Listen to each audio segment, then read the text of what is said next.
বুলি আৰু তোৰ এই পঢ়া শুনাবোৰ ইমানতে সামৰিব মন গৈছে নেকি তই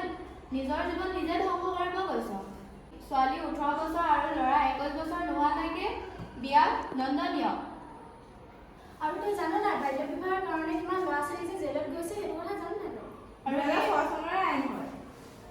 আৰু তই ইমান সৰুতে বিয়া হ'লে তোৰ সংসাৰৰ গোটেই দায়িত্ব তোৰ ওপৰতে কৰিব তই সেইটো বুজি নাপাও নেকি ইমান সৰুতে বিয়া হ'ব লৈছ তই এতিয়া ল'ৰা ছোৱালী জন্ম দিলে তোৰ ল'ৰা ছোৱালী অসুস্থ হ'ব তইও অসুস্থ হৈ থাকিব আৰু কিছুমান ছোৱালীটো এনেকৈ মৰিও থাকে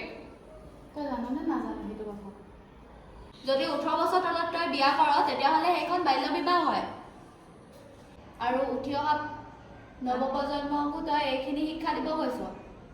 এটা সুন্দৰ ভৱিষ্যত আছে আমি পঢ়ি শুনি স্বাৱলম্বী হ'ব লাগিব আমি আমাৰ সমাজখনকো আগুৱাই নিব লাগিব হ'ব দে মই এতিয়া বুজিছোঁ